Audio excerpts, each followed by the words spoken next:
आज का पहला प्रश्न है कि पाकिस्तान के प्रव्रजित व्यक्तियों के नागरिकता अधिकार किस अनुच्छेद में वर्णित है? अनुच्छेद 6, अनुच्छेद 7, अनुच्छेद 8 या फिर अनुच्छेद 9। तो जो इसका सही जो आंसर है वो आपका है ए ऑप्शन, अनुच्छेद 6। अनुच्छेद 6 में इनका वर्णन है कि पाकिस्तान के प्रव्रजित नागरिक व्यक्तियों के नागरिकता संबंधी अधिकार। अगला प्रश्न है कि सूची 1 और सूची 2 को सम्मिलित करना है, जिसमें मूल अधिकार और उनके अनुच्छेदों से संबंधित प्रश्न है कि कुछ दिशाओं में गिरफ्तारी के संबंध में गिरफ्तारी और निरोध से संरक्षण, विधि के समस्त समता और विधियों का समान संरक्षण, अपराधों के लिए दोष सिद्ध के संबंध में संरक्षण और प्राण एवं दैहिक स्वतंत्रता का संरक्षण, ये किस अनुच्छेद में है, उनका सही मिलान क्या है?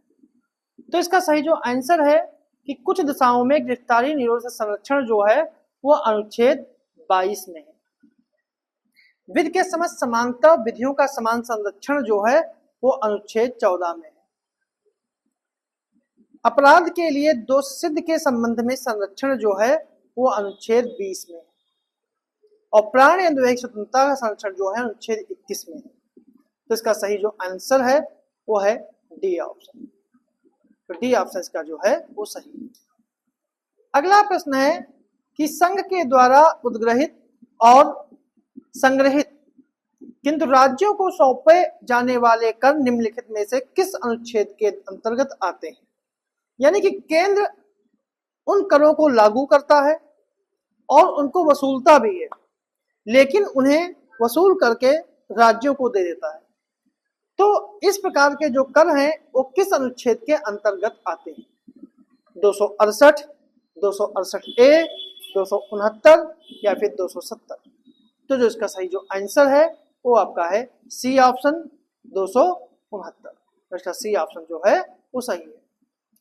अगला प्रश्न है निम्नलिखित कथनों पर विचार करें कि भारत के संविधान में कहीं भी संघीय शब्द का प्रयोग नहीं हुआ है और अनुच्छेद 1 में भारत का उल्लेख राज्यों के संघ के रूप में किया गया है। तो इनमें कौन से कथन सही है? केवल एक, केवल दो, दोनों या फिर दोनों? तो जो इसका सही जो आंसर है वो आपका है सी ऑप्शन। इसके दोनों कथन जो हैं वो सही है, पहला भी सही है और दूसरे कथन दोनों कथन सही है। अगला प्रश्न है कि किस संवैधानिक संशोधन अधिनियम के द्वारा मतदान करने की उम्र सीमा 21 वर्ष से घटाकर 18 वर्ष कर दी गई?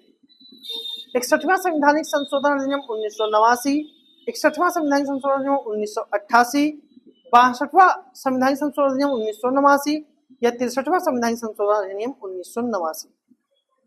जो इसका सही जो आंसर है वो आपका है बी ऑप्शन। 61वां संवैधानिक संशोधन अधिनियम 1988 के तहत 1989 में मतदान करने की उम्र जो है वो 21 वर्ष से घटाकर 18 वर्ष की गई।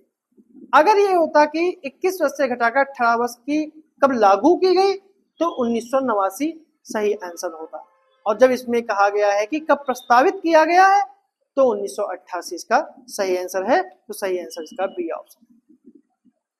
अगला प्रश्न है निम्नलिखित युगों में कौन सा सही सुमेलित नहीं है?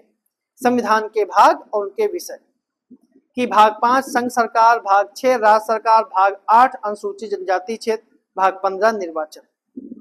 तो इसका सही जो आंसर है वो आपका है सी ऑप्शन। सी ऑप्शन गलत है क्योंकि भाग 8 में संघ सरकार संघ राज्य क्षेत्र आते हैं, जैसे दिल्ली, पांडिचेरी, अंडमान निकोबार आदि का प्रशासन, जबकि अनुसूचित जनजाति क्षेत्र जो है वो संविधान के भाग 10 में आते हैं। तो इसका सही जो है वो है सी ऑप्शन। अगला प्रश्न है प्रमुख तांबा उत्पादक क्षेत्र मलाज खंड कहाँ स्थित है? झारखंड, राजस्थान, मध्य प्रदेश, छत्तीसगढ़। तो इसका सही जो आंसर है वो है हमारा सी ऑप्शन, मध्य प्रदेश। मलाज खंड जो है जो तांबे के लिए है वह मध्य प्रदेश में। अगला प्रश्न है, निम्नलिखित में से कौन सा सही सुमेलित नहीं है? तेल शोधनशाला और उनकी स्थिति, बीना मध्य प्रदेश, नून माटी असम, तातीपाका आंध्र प्रदेश, नुमालीगढ़ तमिलनाडु।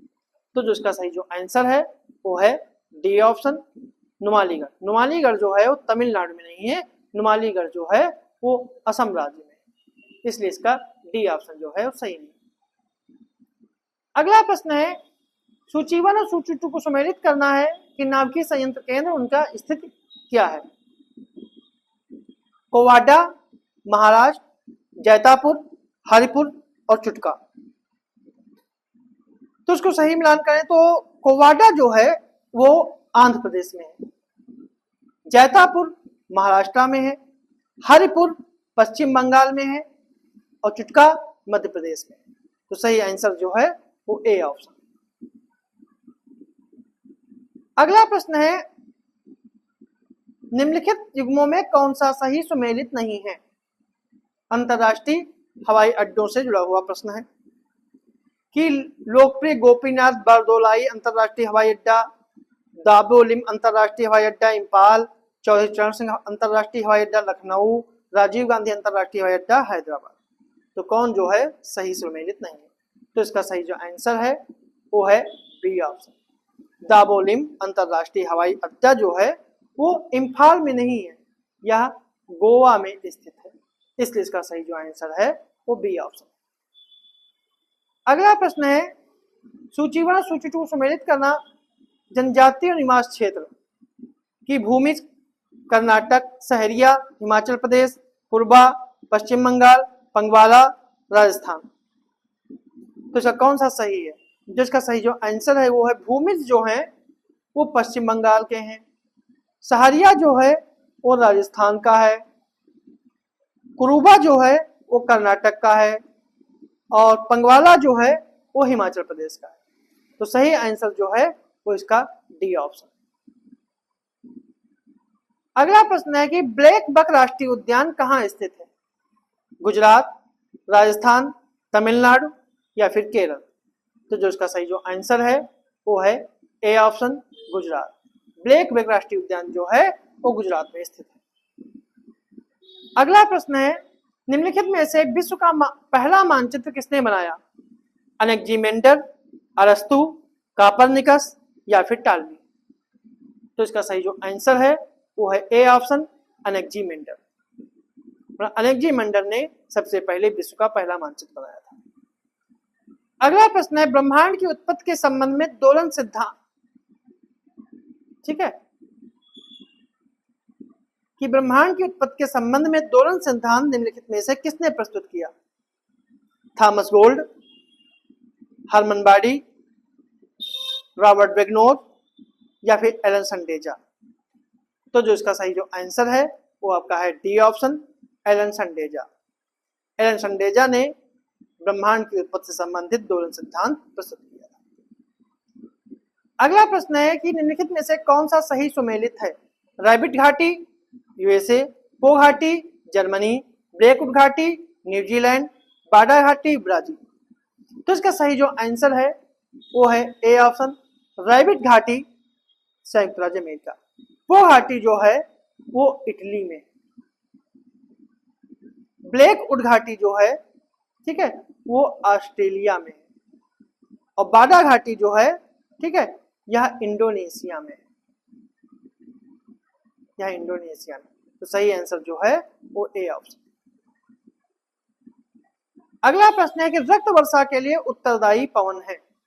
हरमट्टन, सिराको, सिमुम या फिर मिस्टर। तो जो इसका सही जो आंसर है वो है बी ऑप्शन, सिराको। रक्त वर्षा के लिए सिराको हवा जिम्मेदार है। यह एक भूमध्य सागरी गर्म और शुष्क हवा है जो सहारा रेगिस्तान से उठती है, और जब यह भूमध्य सागर पर बहती है तो नमी ग्रहण कर लेती है, और कभी कभी यही हवा जो है लाल वर्षा का कारण बनती है। तो सही आंसर जो है वो बी ऑप्शन। अगला प्रश्न, निम्नलिखित में से कौन सा सुमेलित नहीं है? मिसिसिपी नदी, स्टाका झील, कोलंबिया नदी, कोलंबिया झील, सेंट लॉरेंस नदी, लेक सुपीरियर, अमेजन नदी, एंडीज पर्वत। या अंडीज पेरू। तो इसका कौन सा सही सुमेलित नहीं है? तो इसका सही जो आंसर है वो है C option, Saint Lawrence. Saint Lawrence जो है वो सुपीरियर झील से नहीं निकलती है। सेंट लॉरेंस जो है वो ओंटारियो, ठीक है, ओंटारियो झील से निकलती है, और बाकी जो है सही सुमेलित। अगला प्रश्न है, चागोस द्वीप समूह का सबसे बड़ा द्वीप कौन सा है? बोर्नियो, बफिन, एल्समेरे या फिर डियागो गार्सिया। तो इसका सही जो आंसर है वो है डी ऑप्शन, डियागो गार्सिया। अगला प्रश्न है, सुप्रीम कोर्ट के द्वारा नव उद्घाटित न्याय की देवी की प्रतिमा के मूर्तिकार कौन है? अरुण योगीराज, विनोद गोस्वामी, रामवीर सुतार या सतीश गुजराल।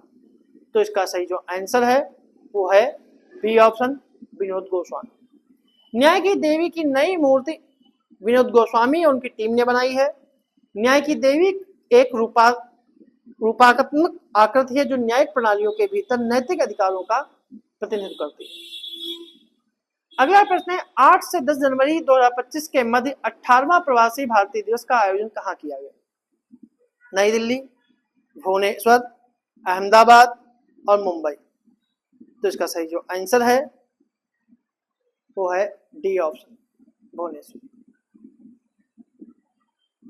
मतलब 18वां भारतीय प्रवासी दिवस का आयोजन 8 से 10 जनवरी के बीच भुवनेश्वर में किया गया और पूरे भारत में आयोजित होने वाला पहला प्रवासी दिवस सम्मेलन है। तो ये थे हमारे आज के कुछ प्रश्न।